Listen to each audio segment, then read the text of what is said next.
नमस्कार, चर्चा में आपका स्वागत है। मैं हूं दीप्ति शाही सिंह। संभल हिंसा मामले को लेकर सियासत थमने का नाम नहीं ले रही है। 24 तारीख के बाद से ही, जब से ये हिंसा हुई है, उसके बाद से लगातार जो विपक्ष है वो सरकार पर आरोप लगा रही है और वहीं दूसरी ओर सरकार इस साजिश में विपक्ष के का हाथ होने का आरोप लगा रही है। लगातार जो बयानबाजी है वो जारी है, वार पलटवार का जो दौर है वो भी जारी है।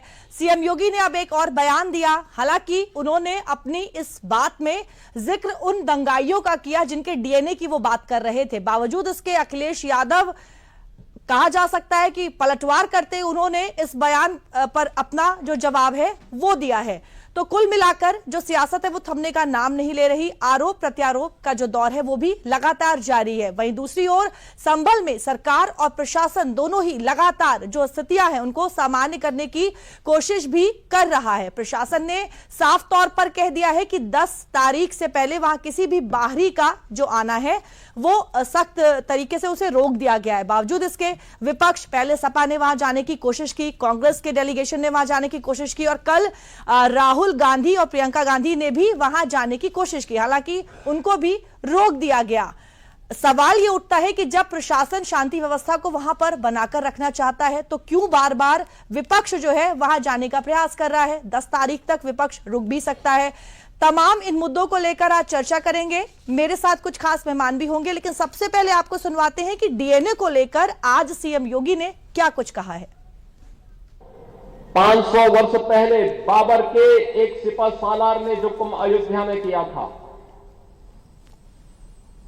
जो काम संभल में किया था और जो काम आज बांग्लादेश के अंदर हो रहा है, तीनों की प्रकृति, तीनों का डीएनए एक जैसा है। गलतफहमी में मत रहना। अगर कोई ये मानता है कि वो बांग्लादेश में हो रहा है तो यहां भी बांटने वाले तत्व उनके लिए बेट बन करके खड़े हो रखे हैं, पहले से खड़े हैं। वे समाज के सामाजिक ताने बाने को छिन्न भिन्न कर रहे हैं, सामाजिक एकता को तोड़ करके, आपको बांट करके फिर काटने का और कटवाने का पूरा इंतजाम भी कर रहे हैं। तो सीधे तौर पर यूपी के सीएम ने अपना बयान दिया, लेकिन उसके पहले आपको बड़ी खबर बता दें कि अयोध्या में सीएम योगी के बयान पर अखिलेश यादव का जो पलटवार है वो आ गया है। बार बार मुख्यमंत्री डीएनए की बात न करें। अखिलेश यादव सपा सुप्रीमो, उन्होंने कहा बार बार डीएनए की चर्चा ना करें, हम सब लोग अपना डीएनए जांच कराना चाहते हैं। अखिलेश यादव ने यह भी कहा। हालांकि सीएम योगी ने दंगाइयों को लेकर बात की थी, बावजूद उसके ये बात उन्हें बुरी लगी और अब पलटवार किया है। मुख्यमंत्री भी अपना डीएनए जांच कराएं, अखिलेश यादव ने कहा है। सीएम योगी के बयान पर अखिलेश यादव का पलटवार, क्या कुछ कहा, पहले वो सुन लीजिए। मुझे नहीं पता कि मुख्यमंत्री जी कितना साइंस जानते हैं, मुख्यमंत्री जी ने कितनी बायोलॉजी पढ़ी है, मैं नहीं जानता हूं। लेकिन मैं उनसे एक बार निवेदन करना चाहता हूं कि बार बार वो डीएनए की बात कर रहे हैं, डीएनए की बात न किया करें। मैं आपके माध्यम से और बड़ी जिम्मेदारी से कह रहा हूं मैं कि वो डीएनए की बात न करें, और अगर डीएनए की बात करते हैं तो मैं भी अपना डीएनए और हम सब लोग अपना डीएनए चेक कराना चाहते हैं। और मुख्यमंत्री जी आप भी अपना डीएनए चेक करा दो। मैं भी चेक कराना चाहता हूं अपना डीएनए, और मुख्यमंत्री जी आप भी अपना डीएनए चेक करा दो। इसलिए मेरा निवेदन है कि डीएनए की बात मुख्यमंत्री जी को शोभा नहीं देती है। एक संत होकर के, योगी होकर के और भगवा पहनने के बाद उन्हें इस तरह की भाषा और इस तरह डीएनए की बात नहीं करनी चाहिए। तो देखिए, सीएम योगी के बयान पर पलटवार भी आ गया है अखिलेश यादव का। मेरे साथ स्टूडियो में कुछ खास मेहमान मौजूद हैं और साथ ही साथ जूम से भी कुछ लोग जुड़ेंगे।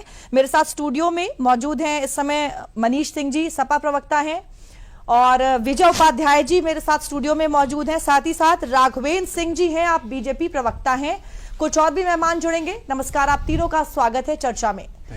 सबसे पहला सवाल आपसे मनीष जी, और हमारे साथ डॉक्टर हिलाल अहमद नकवी भी जुड़ गए हैं, कांग्रेस के प्रवक्ता है। नमस्कार सर, स्वागत है आपका चर्चा में।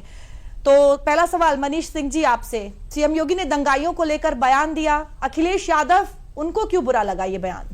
दीप्ति जी, योगी आदित्यनाथ जी जब दंगाइयों का संबोधन करते हैं तो उन्हें खुद इस बात का ध्यान रखना चाहिए कि उनके ऊपर भी 21 FIR दंगा कराने के दर्ज हो चुके हैं, और जिनको सरकार बनने के बाद से मुकदमा जिन्होंने अपना वापस लिया वो दंगा कराने के ही मुकदमे उनके ऊपर दर्ज थे। एक बात। दूसरी जो महत्वपूर्ण बात है कि संभल में जो घटना हुई और जिस परिप्रेक्ष्य में शासन प्रशासन की मिली भगत से जो दिखाने की कोशिश की जा रही है आज देश और दुनिया को, हमारा देश का जो एक सौहार्दपूर्ण वातावरण हमेशा रहा है, हम एक डेमोक्रेटिक देश है, हमारा एक लोकतांत्रिक देश है, एक संवैधानिक परंपराओं को मानने वाला देश है, क्या संवैधानिक परंपराओं का पालन वहां पर शासन प्रशासन के द्वारा किया जा रहा है? नहीं किया जा रहा है।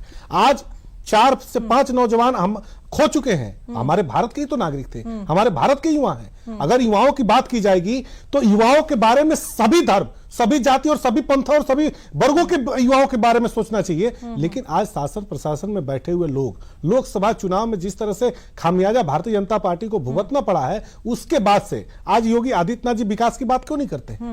हमने क्या डेवलपमेंट किया उत्तर प्रदेश में, उसकी बात क्यों नहीं करते हैं? कभी तो कहेंगे कटेंगे तो बटेंगे, कभी कहेंगे कि दंगाइयों का डीएनए जांच। अरे किसकी डीएनए की जांच करने की बात करते हैं? हिंदुस्तान एक ऐसा मुल्क है पूरी दुनिया का जिसको प्रकृति ने अपनी गोद में रख करके पाला है, इसको बहुत बड़ा किया है। हम आज दुनिया में इज्जत पाते हैं तो अपनी संस्कृत सभ्यता की वजह से पाते हैं।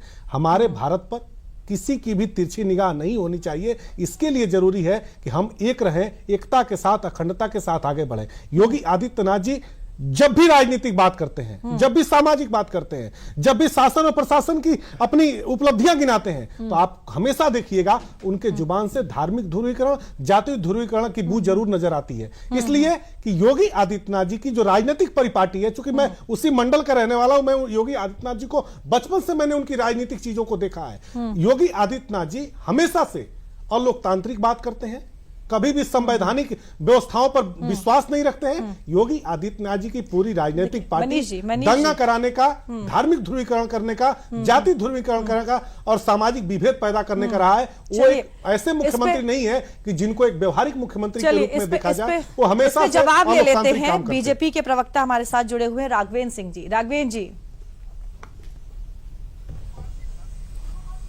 दंगे इनकी सरकार में सबसे ज्यादा हुए, धार्मिक ध्रुवीकरण हम लोग करते हैं। हम लोग विकास की बात नहीं करते हैं, हम लोग सुशासन की बात नहीं करते हैं। उत्तर प्रदेश की जनता को बेवकूफ समझ रखा है जो पलट के दोबारा योगी आदित्यनाथ जी को बहुमत दिया।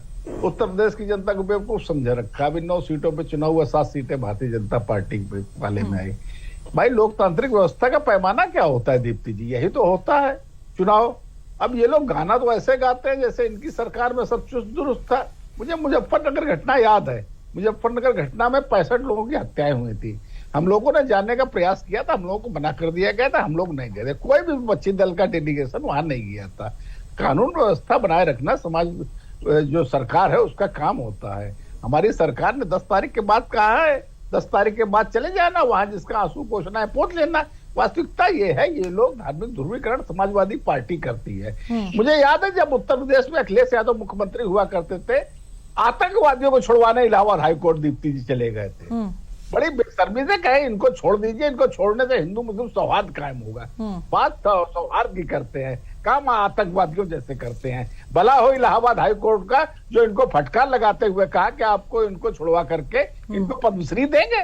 मुझे याद है उत्तर प्रदेश में जब मुलायम सिंह यादव उत्तर प्रदेश के मुख्यमंत्री हुआ करते थे, मैं कानपुर से बैठा हूँ, चमनगंज चौराहे में मुस्लिम नौजवानों से कहते थे कि आप लोग अवैध हथियार रखिए खुल के अपनी सुरक्षा के लिए। कमाल है ऐसा मुख्यमंत्री जो पूर्व में रह चुका हो, जनता से अराजकता की बात कर रहा हो। मुझे याद है समाजवादी पार्टी के मुखिया नेहरू बाग की जमीन, समाजवादी पार्टी के नेता आजम खान नेहरू बाग की जमीन में गेस्ट हाउस बनाए हुए थे। वास्तविकता ये है दीप्ति जी, सैकड़ों ऐसे उदाहरण हैं इन लोगों ने अराजकता के काम किए हैं। विकास का कोई काम नहीं किया। विकास में जो इनका विकास किया है उसके पीछे निश्चित रूप से घपले घोटाले आए हुए हैं। काम इन लोगों ने क्या किया? सिर्फ मुस्लिम तुष्टीकरण का काम किया है। हम लोग चाहते हैं भाई संभल में रुक जाइए, 2 दिन बाद अब चले जाइएगा। संभल में हम लोग सौहार्द कायम करना चाहते हैं। वहां पर एएसआई के अधीन वो थी मस्जिद, तब भी वहां के लोगों ने उसमें जबरदस्ती विकास कराने का काम किया।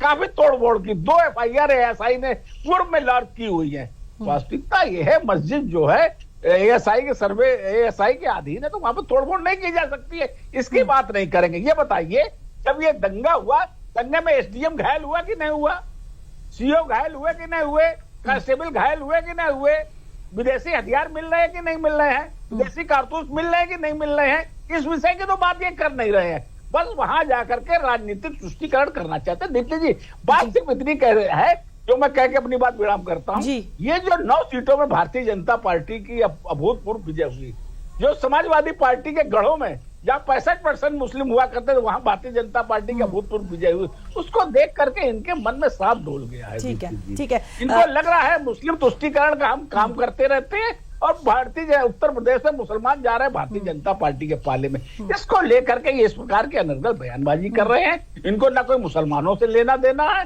ना किसी से लेना देना है। एफआई के आधार पर बात करते रहे हैं लंबे समय तक। मुस्लिम यादव, अरे जरा 5 काम बता दीजिए मुसलमानों के लिए आप लोगों ने क्या भलाई का किया है। हम तो कहते हैं हम लोग किसी के तुष्टीकरण की बात नहीं करते हैं, हम लोग इस प्रकार के विभेद नहीं पैदा करते हैं। हम लोग सबका साथ सबका विकास सबका विश्वास को नारे को लेकर के बात करते हैं। हमारे पास सैकड़ों योजनाएं हैं। मैं अभी दीप्ति समझ दीजिएगा, मैं सैकड़ों योजनाएं, बिल्कुल मैं आपके पास दोबारा आऊंगी। हमारे साथ और भी मेहमान जो है वो जुड़े हुए हैं।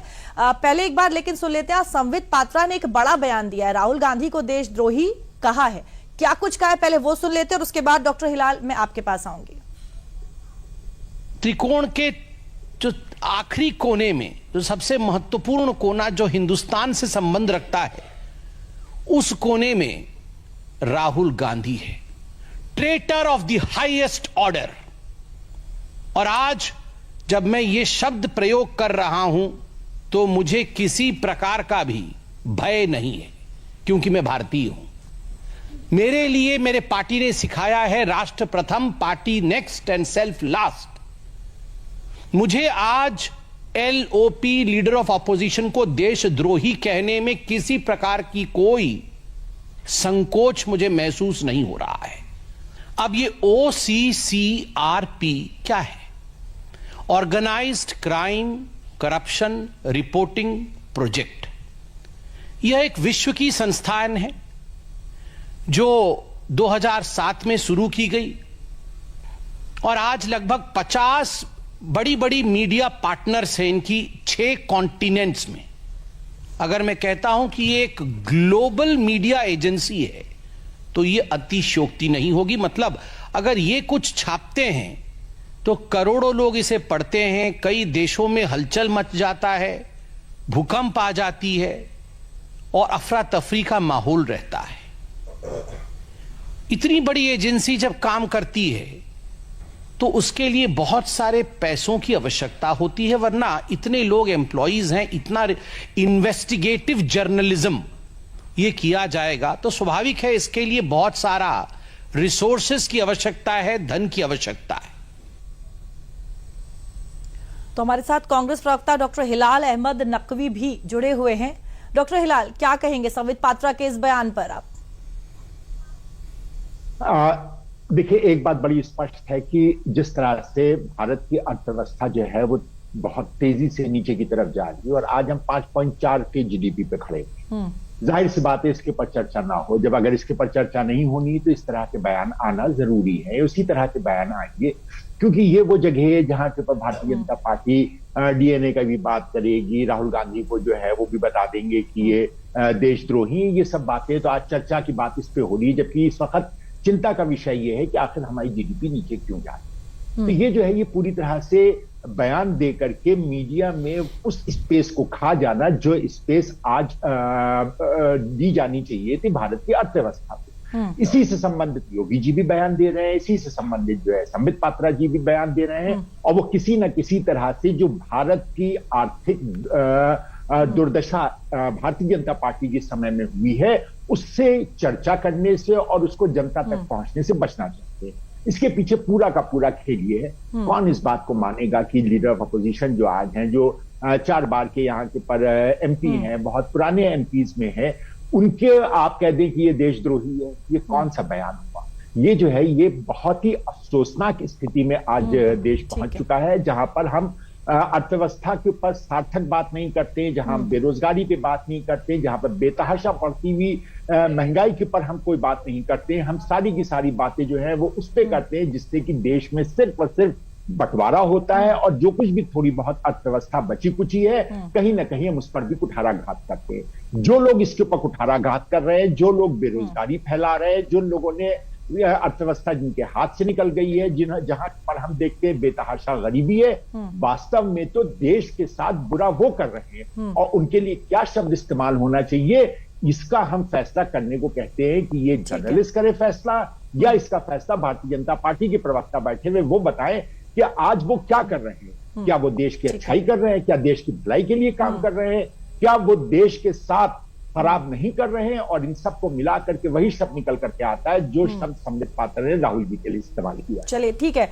और दर्शकों को बता दें कि संभल हिंसा मामले में जो विदेशी तार हैं उनके जुड़ने का भी जो मामला है वो सामने आ रहा है। परसों जब एसआईटी की टीम वहां पर पहुंची थी तो कारतूस जो बरामद हुए उसका पाकिस्तानी कनेक्शन भी सामने आया, और इस समय भी एक बड़ी खबर आ रही है विदेशी तार जुड़े होने की। पाकिस्तान से संभल में चल रहे पुलिस अभियान में टीम को एक बड़ी सफलता मिली है और लगातार इस मामले पर जांच चल रही है। पाकिस्तान और यूएसए के कारतूस मिले। सर्च अभियान के तीसरे दिन फॉरेंसिक टीम को मिले 3 कारतूस। आज तीसरा दिन है। परसों से इस पूरे मामले को लेकर जो जांच है वो हो रही है। एक खोखा 7.62 का है तो वहीं 12 बोर के मिस फायर कारतूस है। संभल मामले में पुलिस का जो सर्च अभियान है वो अभी भी जारी है। लगातार पिछले 3 दिनों से यह अभियान चल रहा है और कहीं ना कहीं पाकिस्तान और अब यूएसए के तार भी इससे जुड़े हुए नजर आ रहे हैं। हमारे साथ स्टूडियो में विजय उपाध्याय जी भी हैं, वरिष्ठ पत्रकार हैं। विजय जी, क्या कहेंगे? देखिए, तमाम जो सबूत हैं वो सामने आ रहे हैं, पहले पाकिस्तान और अब यूएसए, क्या कहेंगे?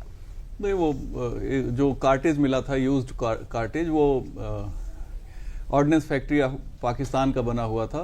पुलिस ने ऐसा दावा किया और नगर निगम की टीम को लेके गए थे और नालियों से जो कचरा वगैरह निकाला उसमें मिला था। और उसी सर्च में चूंकि फोरेंसिक टीम उनकी लगातार जांच कर रही है उस पूरे इलाके में, दरअसल वहां शुरू में ही सीसीटीवी कैमरे तोड़ दिए गए थे।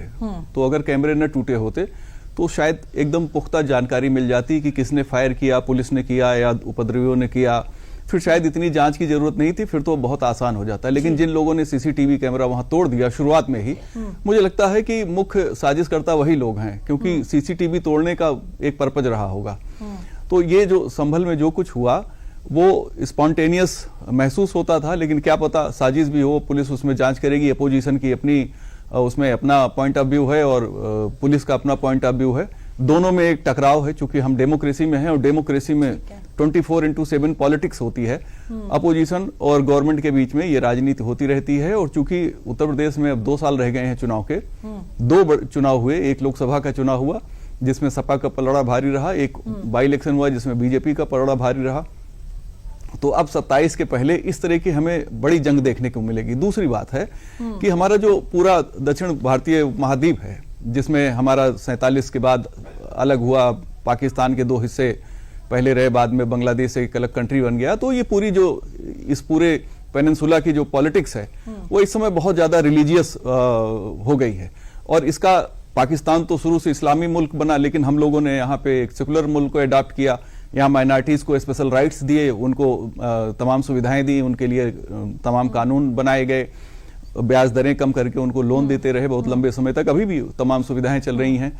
और बांग्लादेश जब अलग हुआ वहां पे भी शुरू में तो इस्लामी कंट्री नहीं था, लेकिन इस समय जो पिछले दिनों वहां पे हंगामा हुआ उसके बाद से तख्ता पलट हुआ वहां पे, और अभी जो सरकार है वो काफी प्रो इस्लामिस्ट है, कट्टरपंथियों का वहां दबदबा है।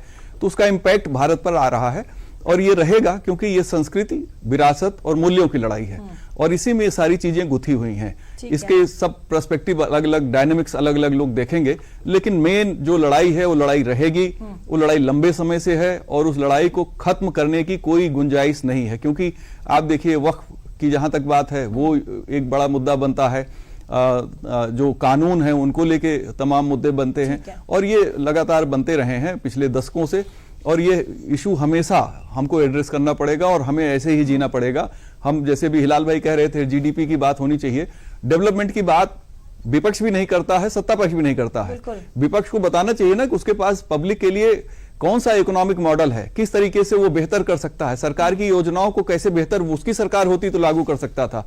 लेकिन वो कहते हैं सरकार विकास की बात नहीं करती, वो खुद भी विकास की बात नहीं करते हैं। जीडीपी एक क्वार्टर में घटी है, जो अभी क्वार्टर का रिजल्ट आया है, दो क्वार्टर में बहुत अच्छी जीडीपी के अप्रोच रही है, लेकिन हम सभी इकोनॉमिस्ट भारत के जानते हैं कि यहाँ की जो ग्रोथ रेट है वो पॉलिटिकल कारण से हमेशा नीचे रहती है।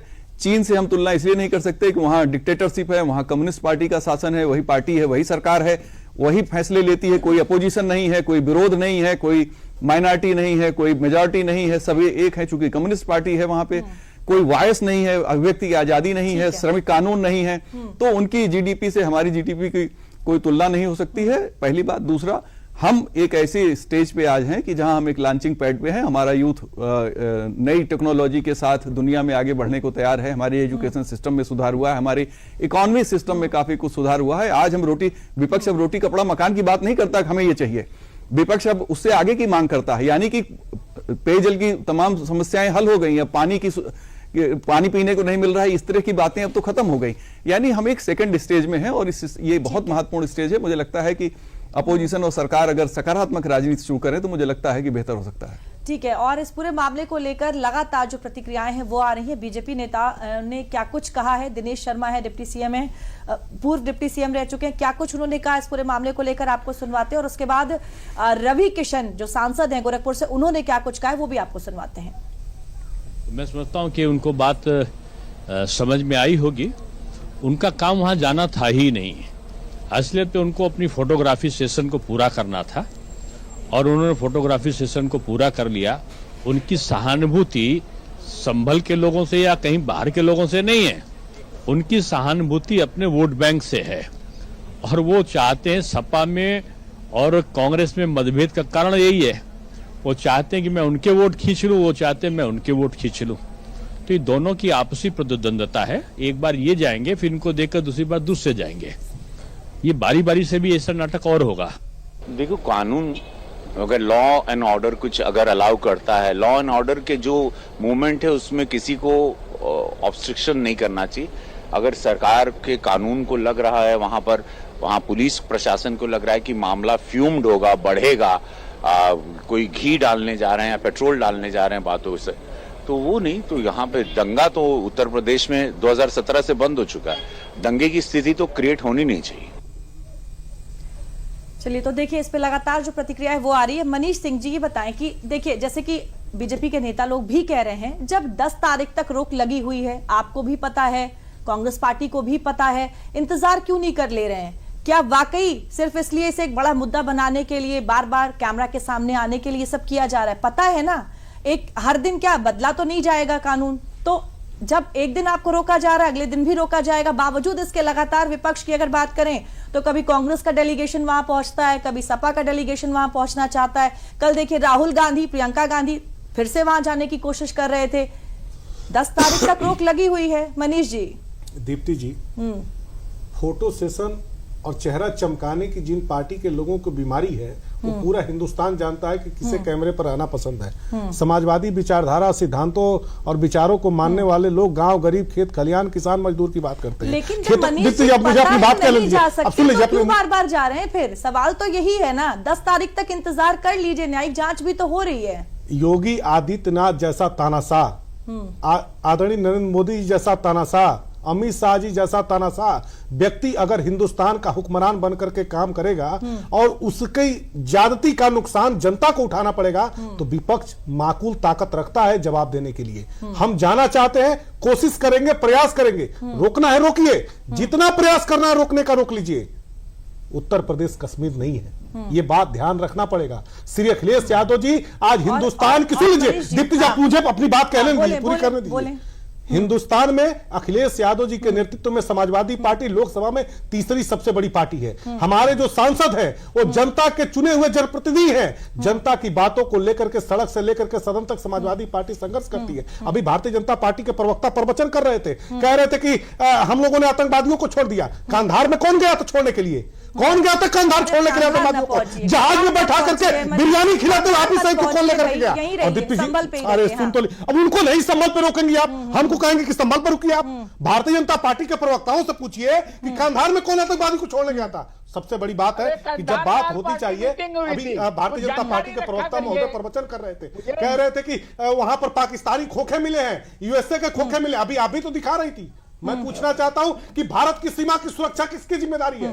भारत के गृह मंत्री इस बात का क्यों नहीं जवाब देते कि पाकिस्तान का कारतूस या यूएसए का कारतूस हथियार के रूप में या गोलीबारी के रूप में या किसी भी तरह का अगर उपकरण हमारे भारत में आता है तो बगैर सरकार की जानकारी के नहीं आता है। ये सरकार की जिम्मेदारी है, सरकार बताए कि कैसे पाकिस्तान आपको रोक रही हूं। एक और बड़ी खबर आ रही है संभल से जुड़ी हुई। कल 6 दिसंबर को यूपी में हाई अलर्ट जो है वो जारी कर दिया गया है, क्योंकि जाहिर तौर पर कल जुम्मे की नमाज होनी है, शुक्रवार का दिन है। संभल में कल होने वाली जुम्मे की नमाज के मद्देनजर जिले में हाई अलर्ट जो है वो उसकी घोषणा की गई है। संवेदनशील इलाकों में सुरक्षा के जो कड़े इंतजाम हैं वो किए गए हैं।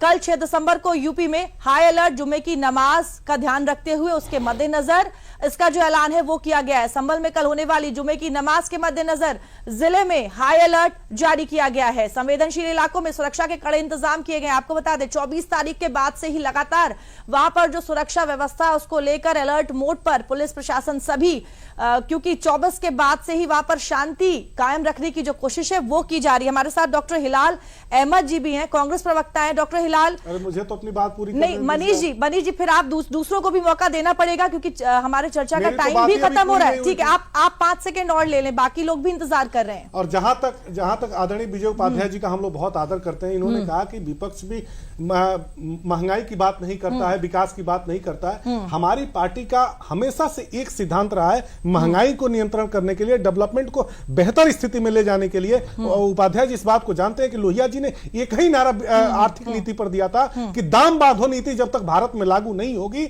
जब तक हम वस्तुओं का दाम बांध करके नियंत्रित करने की कोशिश नहीं करेंगे, एक दाम जब तक हम तय नहीं करेंगे, तब तक हमारे देश में असमानताएं हमेशा बनी, यानी एमएसपी नहीं बढ़ना चाहिए।